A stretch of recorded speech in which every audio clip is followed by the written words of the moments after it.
오늘 함께 은혜 받을 말씀은 고린도후서 5장 21절의 말씀입니다. 화면 띄워주시면 우리 한 구절이니까 함께 읽어보겠습니다. 시작. 하나님이 죄를 알지도 못하신 이를 우리를 대신하여 죄로 삼으신 것은 우리로 하여금 그 안에서 하나님의 의가 되게 하려 하심이라. 아멘. 우리 옆에 분과 인사하겠습니다. 잘 오셨습니다. 환영합니다. 반갑습니다. 잘 오셨습니다. 예. 혹시 건축에 대하여 궁금해하시는 분들은요, 저한테 물어보기보다는 현장에서 일하시는 홍재신 장로님께 물어보면 훨씬 더 잘 알 수 있고, 또 김상선 지사님께 물어보시면 더 자세히 설명해 주실 것입니다. 궁금하면 언제든지 또 물어봐 주시면 감사하겠습니다. 자, 우리는 계속해서 성경의 핵심 진리들을 살펴보고 있습니다. 성경에서 중요한 한 주제를 정하여 논리적이고 체계적으로 이해하는 것을 우리는 교리라고 이야기합니다. 교리는 우리 신앙의 뼈대와 같습니다. 건물을 지을 때도 어떠한 철골을 집어넣느냐, 얼마나 많이 집어넣느냐에 따라서 그 건물의 튼튼함이 결정이 됩니다. 마찬가지로 우리가 이 교리라는 주제의 이 신앙을, 올바른 교리를 올바로 이해하느냐에 따라서 우리의 신앙이 견고해지고 흔들리지 않을 수 있다라는 것이죠. 그래서 이 교리 공부 또 교리 설교는 좀 딱딱하고 어려울 수도 있습니다. 그러나 굉장히 중요해요. 그래서 설교를 안 할 수가 없음을 알려드립니다. 우리는 계속해서 구원론에 관해서 배우고 있어요. 구원론이라는 것은 죄인된 인간이 어떻게 하나님의 은혜로 구원을 받을 수 있는가라는 것이죠. 지난 시간에는 칭의에 대해서 배웠습니다. 칭의라는 것은 믿음을 통하여 죄인이 의롭게 되었다, 구원을 받게 된다라는 것이죠. 근데 여기서 믿음이라는 이야기를 할 때 중요한 것이 있다고 말씀드렸습니다. 믿음의 대상과 내용이 성경적이어야 된다는 것이죠. 무엇을 믿느냐? 여호와의 증인도 믿는다 그래요. 안산홍 증인의 이단들도 믿는다고 해요. 근데 우리가 믿는다고 얘기했을 때 다 믿는다고 구원을 받느냐? 아니에요. 우리가 믿는 대상이 성경적이어야 되고 믿는 내용이 성경에서 말하는 것을 믿어야 되는 거예요. 그럼 믿음의 대상이 뭘까요? 구원을 얻게 하는 믿음의 대상은 예수 그리스도입니다. 그리고 믿음의 내용은 그 예수님께서 나를 위해서 십자가에서 죽으셨다라는 것, 그리고 나를 의롭게 하기 위해서 3일 만에 부활하셨다라는 십자가의 부활의 사건을 믿는 것이 중요해요. 근데 여기서 또 기억해야 될 것은 믿음이라는 것은 구원을 주는 통로이지 구원의 근거는 아니다고 말씀드렸어요. 우리가 하나님이 허락한 구원을 내 것으로 만드는 방법이 믿음이에요. 근데 이 믿음이 구원의 수단이지 구원의 근거는 아니에요. 구원의 근거는 뭐냐면 십자가와 부활의 사건입니다. 예수님이 구원의 근거가 되는 거예요. 할렐루야. 그래서 이것을 착각하시면, 오해하시면 안 된다고 말씀을 드렸습니다. 자, 그러면 믿음으로 우리가 의롭다함을 얻는다 그랬어요. 그래서 오늘 설교의 내용은 이것입니다. 그러면 예수님을 믿는 믿음이 어떻게 나에게 구원을 가져다주는 수단과 통로가 될 수 있을까라는 것이죠. 예수님을 믿는 믿음이 우리에게 의롭다함을 가져다 줄 수 있는 이유가 무엇 때문일까? 이 질문에 대한 대답을 오늘 설교로서 하려고 합니다. 이 질문을 이해하려면 크게 두 가지의 용어를 이해해야 돼요. 하나는 전가라는 교리입니다. 전가의 교리. 두 번째는 연합의 교리예요.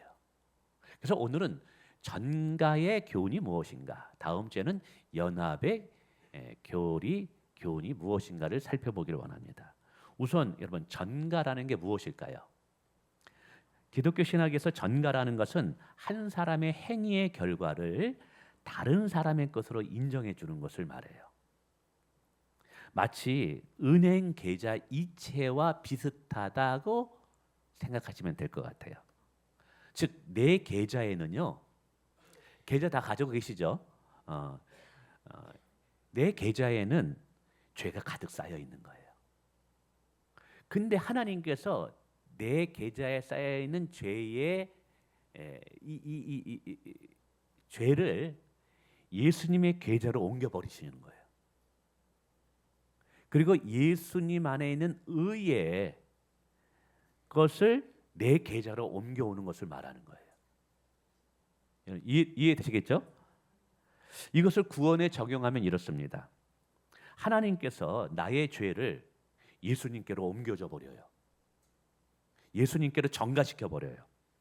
그리고 예수 안에 있던 의를 죄인인 나에게 옮겨 덧입혀 주는 거예요. 이게 전가의 교리라는 거예요. 그래서 의롭다 할 수 없는 우리들, 또 의로워질 수도 없어요. 우리는 하나님 앞에 누가 감히 하나님 앞에 의롭다고 말할 수 있겠어요? 근데 성경은 우리를 뭐라고 불러요? 의인이라고 부른다라는 거예요. 하나님이 그렇게 대해주고 계시다라는 거예요. 결국 우리의 의로움을 얻는 것은 우리의 선한 행위 때문이 아니라 예수 그리스도의 의를 우리에게로 옮겨 주셨기 때문에, 예수 그리스도의 의를 우리에게 전가시켜 줬기 때문에 우리를 의인이라고 말해 주신다는 거예요. 할렐루야. 이게 뭐냐면 전가의 교리, 전가의 은혜라는 거예요. 그렇다면 어떻게 예수 그리스도의 의가 우리에게 전가될 수 있을까? 이게 어떻게 가능할까라는 것이죠. 이 비밀은 바로 언약과 대표의 원리를 이해하셔야 돼요. 언약과 대표의 원리. 하나님께서 인간을 구원하시고 인간과 관계를 맺으실 때 언제나 언약이라는 방식을 통해서 이루어 오셨어요. 언약이라는 것은 약속이에요. 성경은 처음부터 끝까지 언약의 이야기라고 해도 과언은 아닙니다. 가령 하나님께서 아담과 언약을 맺으시고, 노아와 언약을 맺으시고, 아브라함과 언약을 맺으시고, 다윗과 언약을 맺으셨고요. 그리고 예수 그리스도를 통하여 새 언약을 맺으셨다라는 것이죠. 근데 이 언약에서 매우 중요한 특징 중에 하나는 대표성의 원리라는 거예요. 하나님께서 언약을 맺으실 때요, 그 공동체 안에 한 사람 한 사람하고 다 언약을 맺은 게 아니에요. 그 중에 한 대표를 뽑으십니다. 대표를 세우시고 그 대표자와 언약을 맺으셔요. 그리고 그 대표자의 행동을 그가 속한 모든 공동체 안의 행동으로 간주해 주는 거예요. 그 대표 한 사람이 행한 모든 것을 그가 속한 모든 것에 속한 사람들이 한 것으로 인정해 주는 게 대표성의 원리예요. 가장 대표적인 것이 아담입니다. 아담이라는 이름은 고유명사이면서도 보통명사예요. 이게 뭐냐면 아담아 어디 있느냐 부르셨을 때 아담은 사람의 이름이기도 하지만 원래 아담이라는 뜻은 사람이라는 뜻이에요. 이 말은 뭐냐면 아담이 모든 인간의 대표자였다라는 것이죠. 그러니까 아담이 한 행동은 아담 개인의 한 행동이 아닌 거예요. 그의 후손들에게 대표로서 그가 한 행동이라는 것이죠. 그러니까 아담은 온 인류를 대표하는 머리였다라는 거예요. 이게 성경의 가르침이에요. 근데 안타깝게도 이 아담이 하나님의 언약을 깨트려 버립니다. 불순종하게 되죠. 그 결과 아담에게만 죄의 심판이 임한 게 아니에요. 아담에게만 사망이 온 것이 아니라 아담의 후손 모두에게도 심판이 임하게 되고 사망이 임하게 됩니다. 왜요? 나는 아담처럼 선악과를 따먹지도 않았는데, 이유는 아담이 우리 인간의 대표였기 때문에 그런 거예요. 대표로서 언약을 맺은 거예요. 예를 들면 우리가 2001년 월드컵 이제 얼마 남지 않아서 월드컵을 얘기합니다. 며칠 남았죠? 얼마 안 남았습니다. 자 그런데 월드컵 때 우리는 경기장에서 선수로 뛰지 않았어요. 우리 광화문에서 아니면 저는 교회 앞마당에서 대한민국을 진짜 피 터지게 응원을 했습니다. 그때 4강에 올라갔을 때 온 국민들이 기뻐했죠. 근데 매스컴에서 한국 대표 선수가 4강에 올랐다고 말하지 않았어요. 4강에 올라간 것은 누가 올라갔다? 한국이 올라갔다고 얘기했어요. 대한민국이 올라갔다 그랬어요. 왜 그렇게 얘기할까요? 그 선수들은 대한민국의 대표였기 때문이라는 것이죠. 이처럼 선수들의 승리는 온 대한민국의 승리가 된 거예요. 이게 뭐냐면 대표의 특징이에요. 대표의 결과가 그 대표를 속한 모든 공동체의 결과에 영향을 끼친다는 거예요. 이게 성경에서 말하는 언약의 특징이에요. 그래서 아담의 실패가 모든 인간의 실패로 귀속될 수밖에 없다는 것이죠. 그런데 하나님께서는 죄 가운데 있는 인류를 그냥 내버려 두지 않으셨다는 것이죠. 그래서 하나님께서 새로운 대표자를 보내게 됩니다. 그분이 누구십니까? 예수 그리스도예요. 그래서 성경은 예수님을 둘째 아담이다, 마지막 아담이다라고 표현해요. 이 말은 뭐냐면 이제 새로운 대표자가 되었다라는 거예요. 아담이 불순종으로 죄 아래 불순종으로 우리를 죄 가운데로 끌고 갔다면 예수님은 완전한 순종으로 우리를 의 가운데 이끄신다는 거예요. 아담이 인류를 죄 아래 가두어 두었다면 예수님은 십자가에서 우리의 죄값을 대신 담당함으로 우리를 의롭다 하시는 대표자가 되셨다라는 거예요. 그래서 로마서 5장 19절은 이렇게 말합니다. 한 사람이 순종하지 아니함으로, 이 한 사람은 아담입니다. 많은 사람이 죄인 되었대요. 왜? 그가 모든 인류의 대표자였으니까. 그런데 하나님께서 또 한 사람을 보내시는데 그 사람이 순종하게 하신대요. 그 한 사람이 누구예요? 예수님이에요. 그 한 사람의 순종함으로 그를 믿는 모든 사람들이 의인이 되게 하셨대요. 여기서 중요한 거는 줄을 잘 서야 되는 거예요. 예수님 편에 잘 서야 되는 거예요. 오늘 본문도 말합니다. 하나님의 죄를 알지도 못하시니, 즉 예수님을 우리를 대신하여 죄로 삼으신 것은 우리로 하여금 그 안에서 하나님의 의가 되게 하려 하십니다. 네. 그러므로 성도의 의로움은 우리의 행위에 의해서 주어지는 것이 아니라 우리의 열심히 있는 종교 생활로 의해서 우리의 의로움이 주어지는 것이 아니라 우리의 대표자이신 예수 그리스도의 완전한 순종을 통해서 그 의로움이 우리에게 옮겨지게 되는 거예요. 이게 전가의 은혜라는 거예요. 오늘 우리는 신앙생활 하면서 여전히 연약하고 부족하기 때문에 넘어질 수 있어요. 실패하기도 해요. 그리고 죄와 싸움에서 무너지기도 합니다. 그런 나를 바라보면서 때로는 낙심이 되기도 하고, 야, 이 정도밖에 안 되는가? 오늘도 또 이렇게 무너졌네. 마음이 많이 아프기도 합니다. 그런데 그런 나를 향해서 하나님은 뭐라고 부르시냐면 너는 의인이라고 부른다는 거예요. 너는 의롭다라고 부르신다라는 거예요. 이게 어떻게 가능할까요? 바로 예수님께서 완전한 순종을 십자가에서 하셨기 때문에, 그리고 그 순종을 통해서 얻은 의가 전가라는 은혜를 통해서 우리에게 흘러 들어와 버린 거예요. 그래서 하나님께서 우리를 보실 때 연약한 우리, 넘어진 우리를 보는 것이 아니라 십자가에서 순종한 예수 그리스도 통하여 우리를 바라보시기 때문에 그 예수의 의가 우리에게 덮여진 거예요. 그래서 여러분의, 죄송합니다만, 행위와 상관없이, 여러분의 감정과 상관없이, 여러분의 현재 위치와 상관없이 예수님이 여러분의 대표자가 되는 순간 하나님은 여러분을 의롭다고 말하신다는 거예요. 이게 말도 안 되는 거거든요. 사실은 말도 안 되는 것인데 성경은 이게 복음이라고 얘기하고 있어요. 이게 하나님의 은혜라고 이야기하고 있다는 사실이에요. 그러므로 우리 신앙생활에서 예수님이 없으면 우리는 다 꽝인 거예요. 예수님이 없으면 우리는 아무것도 아닌 거가 되는 거예요. 할렐루야. 근데 이 전가의 원리가 제대로 작동되기 위해서는 반드시 몇 가지의 요소가 필요하답니다. 이 요소를 이해하면 우리가 받은 이 의로움이 얼마나 큰 은혜인가를 다시 깨닫게 돼요. 이 전가의 교리가 제대로 작동되려면 크게 세 가지의 요소가 필요한데, 하나는 뭐냐면 누군가가 우리를 위하여 자원하여 대표자가 돼야만 돼요. 왜냐하면 대표자가 없으면 전가도 없기 때문에 그래요. 근데 문제는 모든 인간이 죄인이기 때문에 어떤 인간도 인간의 대표자가 될 수 없다라는 사실이에요. 그래서 하나님께서는 죄가 없는 하나님 자신인 독생자 예수 그리스도를 이 땅에 동정녀 탄생으로 인간의 몸을 입고 보내신 거예요.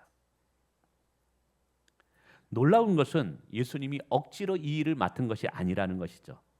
예수님께서 우리를 사랑하셔서 자원하여 우리의 대표자가 되기로 작정하신 거예요. 그래서 예수님께서 요한복음에 이렇게 말씀하십니다. 내가 스스로 목숨을 버리노라. 즉 예수님이 목숨을 버리는 것은 우리의 대표자로서 목숨을 버린 거예요. 근데 어떻게 버렸다고요? 스스로 버렸다라는 거예요. 우리의 대표자로 자원하여 당신이 그 일을 담당하기로 작정하신 거라는 것이죠. 어느 화재 현장을 생각해 보세요. 막 불이 막 타는데 안에서 아이의 울음소리가 들려요. 살려달라고, 살려달라고. 여러분, 이 소리를 들은 소방대원이 어떻게 할까요? 뛰어들 거예요. 어쩔 수 없이 소방대원이기 때문이 아니라 그 아이를 살리기 위해서 뛰어들 거라는 것이죠. 자원함으로 사명감을 가지고 있기 때문에. 오늘 예수님은 우리의 대표자가 되기 위해서 이 땅에 뛰어든 거예요. 그리고 십자가를 지신 거예요. 그리고 그분의 십자가는 우리 모든 사람의 대표자로 십자가를 쓴 거예요. 그래서 이게 전가가 될 수 있어요. 두 번째는 그 대표자는요, 우리가 감당하지 못한 모든 것을 완전히 감당해 내야만 돼요. 무슨 말이냐? 대표자가 되었다고 해서 자동으로 구원이 이루어지는 것이 아니라는 거예요. 대표하는 사람은요, 대표하는 사람들의 실패와 빚과 모든 책임을 해결할 수 있는 자가 돼야 된다는 것이죠. 여러분, 제가 빚을 10억을 졌다고 생각해 보세요. 그런데 저를 사랑하는 유장로님이 보증을 쓰겠다고, 아니 100억을 제가 빚을 졌다고 생각해 보세요. 근데 저를 사랑하는 유장로님이 내가 보증을 쓰겠다고 딱 갔을 때, 장로님 100억 있으신가요? 그럼 보증인은 안 된다고 할 거예요. 왜 안 돼요? 갚을 능력이 있어야지만 보증자로 설 수 있는 거예요. 그러니까 우리의 빚을 탕감해 줄 수 있으려면 그냥 아무나 대표자가 되는 것이 아니라 우리의 모든 죄에 대한 대가와 심판과 하나님 앞에 의로울 수 있는 모든 것들을 감당해낼 수 있는 사람만이 그 대표자가 돼야 된다는 사실이에요. 근데 예수님은 하나님의 아들이기 때문에 그 대표자가 될 수 있는 자격이 있다는 사실이에요. 오직 예수님만이 완전한 순종을 통하여 하나님 앞에 의로울 수 있기 때문에 그분은 대표자가 될 수 있었던 거예요. 그래서요, 예수님은 우리를 대신해서 율법의 완전한 순종을 하십니다. 우리를 대신하여 죄의 형벌을 받으시고요, 우리를 대신하여 하나님의 공의를 십자가에서 만족시켜 주십니다. 그래서 십자가에서 다 이루셨다라는 말이 이 말씀이에요. 우리의 구원에 필요한 모든 것을 우리를 대표하여 다 이루셨다라고 말하는 거예요. 그러니까 그분이 우리의 의로움이 되는 것을 전가시키기 위해서 그분이 행하신 것들을 생각해 보세요. 그분이 골고다 언덕에서 조롱과 멸시를 당하셔야만 되고요, 그 대못의 십자가에 못 박혀서 정말 사람이 당하기 가장 극한의 고통을, 그 멸시와 조롱을 받으셔야 되는 거예요. 그 고통을 받으셔야, 그것도 죄가 없는 분이. 왜요? 당신의 의로움을 우리에게 전가시키기 위한 대표자가 되기 위함이었던 거예요. 마지막으로 필요한 요소는 이제 그분을 나의 대표자로 내가 받아들여야 돼요. 그리고 내가 그 편에 서겠다고 결단해야 된다는 것이죠. 여러분, 예수님께서 대표자로 오셨다고 해서 모든 사람이 자동적으로 구원의 은혜를 누리는 것은 아니에요. 왜냐하면 아담 안에 있는 사람은 아담의 결과를 여전히 받을 것이고 예수 그리스도 안에 있는 사람은 예수 그리스도의 결과를 받게 되기 때문에 그렇습니다. 그래서 중요한 것은 이제 내가 결단을 해야 되는데 나는 어느 편에 설 것인가, 내가 누구를 나의 대표자로 삼을 것인가를 결단해야 된다는 사실이에요. 예를 들어 두 나라가 있는데 한 나라는 전쟁에서 패배했어요. 또 다른 한 나라는 전쟁에서 큰 승리를 했어요. 자, 어느 나라의 시민이 될 것인가는 내 선택에 있다고 생각해 보세요. 여러분이 패배한 나라의 시민이 된다면 분명히 그 나라의 운명과 같이 여러분은 패배하고 절망 가운데 노예로 살게 될 거예요. 그러나 승리한 나라의 시민이 된다면 그 승리의 영광을 함께 누리게 될 거라는 것이죠. 그래서 중요한 것은 대표의 원리에서 내가 과연 예수님을 나의 대표적으로 삼겠느냐라는 결단이 내게 있느냐라는 거예요. 그래야지만 그 전가가 내게 이루어지는 거거든요. 내가 누구 편에 설 것이냐를 결정해야 된다라는 거예요. 여전히 아담 편에 설 것이냐 아니면 새로운 대표자인 예수 그리스도 편에 설 것이냐, 이거는 우리의 결단이 필요한 거예요. 여러분 누구 편에 서시겠습니까? 그래서 믿는다는 것은요, 단순히 예수님을 구원자로 인정하고 구원자로 예수님이 존재하신다는 사실을 내 머리로 인정하는 것에서 끝나는 것이 아니라 예수님을 내 대표자로 삼겠다라는 믿음의 결단이에요. 그리고 나는 이제부터는 예수님 편에 서겠다라는 신앙의 고백이기도 한 거예요. 우리가 이렇게 고백하는 순간 이 전가의 은혜가 믿음을 통하여 우리에게 작동되게 돼요. 그래서 어떻게 작동되냐면 우리의 죄는 예수님께 전가되어져 버려요. 왜? 그분이 우리의 온전한 대표자가 되니까. 그리고 그리스도의 의가 우리에게 넘어오게 됩니다. 이게 하나님의 은혜라는 거예요. 그래서 이 방법이 뭐냐? 믿음이라는 거예요. 그 믿음이라는 것은 예수 그리스도가 우리의 대표자가 되어 그분이 행하신 의가 우리에게 흘러 들어오는 하나님의 방편인 거예요. 그러므로 사랑하는 성도 여러분, 이 전가의 은혜는요, 우리가 죄 사함을 받고 의로움을 받고 하나님의 자녀가 되고 부활에 참여하고 마침내 천국에서 하나님의 기업을 받는 상속자가 되는 출발점이 된다는 사실입니다. 할렐루야. 야, 이것이 얼마나 귀합니까? 그래서 여러분 예수 그리스도를 그냥 믿는다라는 것, 내가 그냥 내 마음으로 동의하고 예수님을 내 마음의 구원자로 받아들이는 이것이 영적인 세계에서는 어떻게 작동되고 있는지를 여러분 보셔야만 돼요. 그래서 이게 너무 귀한 거예요. 너무 아름다운 거예요. 우리는 절대 의인이 될 수 없고 의롭다고 말할 수도 없는 자들이에요. 그런데 예수님이 우리의 대표자가 되어주심으로 예수님의 완전한 순종이 오늘 우리의 순종이 돼버린 거예요. 할렐루야. 야, 그래서 의롭지도 않은데 우리를 의인이라고 말하는 축복이 우리에게 주어졌다는 사실이에요. 그러니까 이게 우리 신앙생활에 예수를 잊어버리면 어떻게 되는 거예요? 아, 이게 끝장인 거예요. 아무리 내가 뭐 헌신을 많이 하고 내가 막 헌걸 어마어마하게 막 쌓아놓고 막 복을 받기 위해서 한다 할지라도 우리의 신앙의 삶에 예수가 없다면, 예수를 떠난다면 우리는 꽝인 거예요. 꽝인 거예요. 우리가 잘 아는 것은 그래서 예수 그리스도 외에는 없는 줄 믿으시길 바라겠습니다. 그러면 여러분, 이 전가의 은혜를 입은 성도는 어떻게 살아야 할까요? 저는 우리 예수 그리스도가 우리의 구원자라는 것을 믿고 받아들였을 때 내 안의 죄는 다 예수님께로 덮어져 버려지고 예수님께서 얻은 의는 다 내게로 와지는 거예요. 이게 안 좋은 거는 예수님이 다 가져간 거고요. 좋은 거는 나한테 다 와버린 거예요. 할렐루야. 이걸 하나님이 그렇게 허락하셨다라는 거예요. 근데 이게 우리에게 어떤 조건이나 어떤 수고와 헌신 때문이 아니라 그냥 예수님이 하신 그 일 때문에 우리에게 주어진 거라는 거예요. 그리고 우리에게 요구되는 건 하나예요. 예수 그리스도를 구원자로 받아들이면 된다라는 거예요. 야, 이 은혜를 알게 될 때 우리는 어떻게 살 수밖에 없느냐? 날마다 감사하며 살 수밖에 없는 줄 믿으시길 바랍니다. 어떤 사람이 간이 아주 이게 망가져가지고 술을 너무 많이 먹은 거예요. 간이식을 받아야 되는데 딱 보니까 원목사 간하고 딱 맞아. 그래가지고 그게 제가 그럴 줄은 모르겠어요. 내가 죽고 내 간을 저 사람에게 주자. 그래서 간을 띄워줘가지고 그 사람이 살았어요. 자, 그러면 그 사람이 이제 살았으니까 다시 술 먹으러 가야 될까요?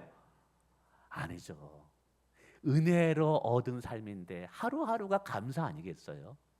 이전과 다른 삶을 살 수밖에 없지 않을까요?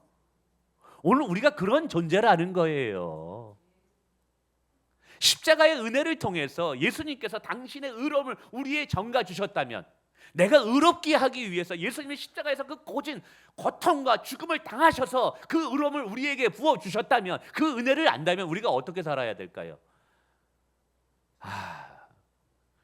매일 그 은혜를 기억하며 감사하며 살아가는 것이 마땅한 도리 아닐까요?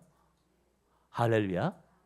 그래서 오늘 우리가 호흡하는 것도 감사요, 이 자리에 예배드리는 것도 감사요, 찬양할 수 있는 것도 감사요, 기도할 수 있는 것도 감사요. 할렐루야. 내가 누리는 모든 것이 하나님의 은혜임을 고백할 수밖에 없다는 것이죠.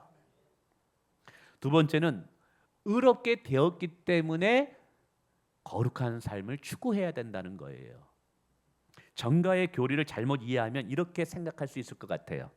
어차피 의롭다함을 받았으니까 이제 내 마음대로 살아도 되겠다. 어차피 구원을 받았으니까 아무렇게 살아도 되겠다. 그러나 그렇지 않아요. 생각해 보세요. 내가 이 전가의 은혜를 얻기 위해서 예수님께서 어떤 희생을 치르셨는가를 기억하세요. 죄의 문제를 해결하기 위해서 예수님께서 얼마나 큰 고통을 치르셨는가를 깨닫게 된다면, 그리고 그 예수님의 은혜를 알고 예수님을 사랑하는 자라면, 여러분, 죄를 미워하는 것이 마땅한 도리 아닐까요? 나의 죄 때문에 예수님께서 그렇게 고통을 당하셨는데 그걸 다시 죄를 즐기겠다고요? 여러분, 그게 무슨 은혜 받은 자입니까? 그건 개만도 못한 사람인 거죠. 이거 새 옷을 사고 싶어서 엄마에게 조릅니다. 엄마, 백화점에 보니까 이 옷이 너무 이뻐. 근데 엄마가 돈이 없는데 이번엔 생활비가 부족해. 그런데도 애가 막 뒹굴거려가지고 엄마가 한 달을 모아가지고 이 아이에게 새 옷을 사줬어요. 이 옷을 입고 얼마나 기뻐하는지. 근데 이 새 옷을 입은 아이가 당장 진흙탕에 들어가서 막 뭐라니까요? 뒹굴면서 그렇게 놀이를 할까요? 아니죠. 엄마가 어떻게 사준 옷인데, 내가 얼마나 이거 입고 싶었는데. 아마 교회 올 때만 입을 것 같거든요. 놀이터 갈 때나 친구랑 놀 때 그건 안 입어요. 왜 더럽혀질까 봐. 오늘 우리의 삶이 이런 거예요. 하나님의 은혜로 구원을 받았다고 해서 우리가 싸구려 구원을 받은 게 아니거든요. 막 그냥 우리의 몸을 함부로 굴릴 자들이 아니거든요. 예수 그리스도의 의의 옷을 우리에게 입혀주신 거예요. 당신의 대가를 치르심으로. 이것이 너무나 아름답고 고상하고 너무나 귀한 옷이기 때문에 우리가 이 옷을 입고 아무렇게 살 수 없는 거예요. 이 옷에 합당한 삶을 살기를 원한다는 거예요. 이것이 뭐냐면 의로움으로, 우리가 선물로 의로움을 받았지만 그래서 우리는 거룩한 삶을 추구하는 거예요. 할렐루야.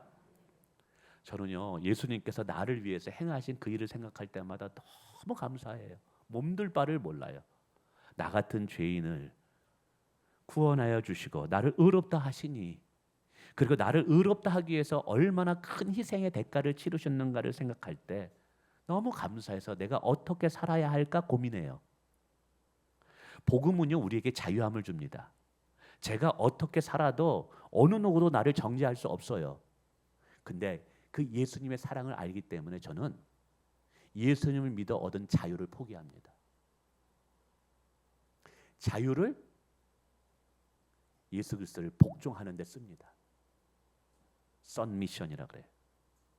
예수 그리스도의 종이 되기를 원합니다. 종이 되는 것 불편한 겁니다. 지배를 당하는 것, 복종하며 사는 것, 이거 굉장히 만만치 않습니다. 자유가 훨씬 좋습니다. 마음껏 내 마음대로 사는 게 좋습니다. 그러나 나는 그렇게 살고 싶지 않습니다. 왜냐하면 그분의 은혜가 크기 때문에, 그분의 사랑이 크기 때문에 내게 주어진 자유도 나를 자유하게 하기 위한 것으로 쓰는 것이 아니라 주님의 종이 되기 위해서 저는 저의 자유함을 쓰려고 합니다. 그래서 누릴 수 있지만 누리지 않습니다. 권리를 요구할 수 있지만 권리를 요구하지 않습니다. 충분히 많은 것들을 얻을 수 있지만 포기합니다. 여러분, 이것이 그리스도인의 삶입니다. 할렐루야. 네. 마지막으로 이 전가의 은혜는요, 우리에게 미래의 소망을 품게 만들어요. 전가의 은혜는 과거의 죄를 용서하는 것에서 끝나는 것도 아니고 현재 하나님의 앞에서 의롭다 하심을 받는 것으로도 머물지 않아요. 전가의 은혜는 우리의 미래까지 책임지는 은혜라는 것이죠. 왜냐하면 예수님의 의가 우리에게 전가되었기 때문에 우리가 장차 예수님께서 누리는 영광과 그 권세가 우리에게 그것도 전가될 것이기 때문에 그래요. 여러분, 예수님이 십자가에서 얻은 의로움 때문에 그 의로움이 우리에게도 전가되잖아요. 그러나 미래 예수님이 부활의 영광에, 그 부활의 영광도 우리에게 전가된대요. 예수님이 천국에서 누리는 왕의 권세도 오늘 우리에게 전가된다라는 거예요. 그래서 이 전거의 은혜는 과거, 현재에서 끝나는 것이 아니라 오늘 우리의 미래까지 보장된다라는 사실이죠. 세상 사람들은 현재의 형편이 전부라고 생각해요. 그러나 성도는 오늘을 넘어 내일을 내다볼 수 있는 자들인 줄 믿으시길 바랍니다. 때로는 삶이 힘들 수도 있어요. 기도가 응답이 잘 안 되고 최선을 다했는데도 결과가 좋지 않고 벼랑과 건강이 약해질 수도 있고 사랑하는 사람과 이별할 수도 있고요. 그런데 그 순간에도 우리가 절망하지 않을 수 있는 이유는 뭐냐면 우리의 인생은 무덤에서 끝나지 않기 때문에 그렇습니다. 우리의 미래의 마지막은 실패가 아니라 영광이라는 거예요. 우리의 미래의 마지막은 후회와 눈물이 아니라 기쁨과 영광이라는 거예요. 오늘 우리의 미래의 마지막은 죽음이 아니라 부활의 영광이라는 거예요. 할렐루야. 이 소망이 있기 때문에 지금 환난이 있고 고난이 있고 큰 어려움과 있다 할지라도 예수 그리스도의 그 은혜의 전가가 내게 주어질 것이기 때문에 오늘 우리는 다시 일어서서 믿음의 삶을 살 수 있는 줄 믿으시길 바라겠습니다. 말씀을 맺습니다. 오늘 어떻게 믿는 것이 우리에게 구원을 가져다 주는 통로가 될 수 있을까? 바로 전가의 은혜 때문이다. 이것은 언약과 대표의 원리라는 것이죠. 예수님이 오늘 저와 여러분의 대표가 되어 주셨습니다. 그래서 그를 믿게 되면 예수님이 하신 것이 곧 내가 행한 것이 되게 됩니다. 예수님의 의로움이 나의 의로움이 됩니다. 예수의 부활이 오늘 나의 부활이 된다고 성경은 약속하고 있습니다. 이걸 하나님께서 허락하셨다라는 것이죠. 오늘 이 놀라운 가르침을 명확하게 깨달아서 여러분 우리 자신을 보면서도 나는 의인이 될 수 없지만 하나님이 의인으로 되어 주셨구나. 자녀가 될 수 있는 자격이 없는데 하나님의 자녀로 삼아 주셨구나. 예수님 때문에 이것이 가능하구나. 내 인생에 예수님 없으면 안 되겠구나. 여러분 이 고백이 우리 가운데 있기를 축원을 드립니다.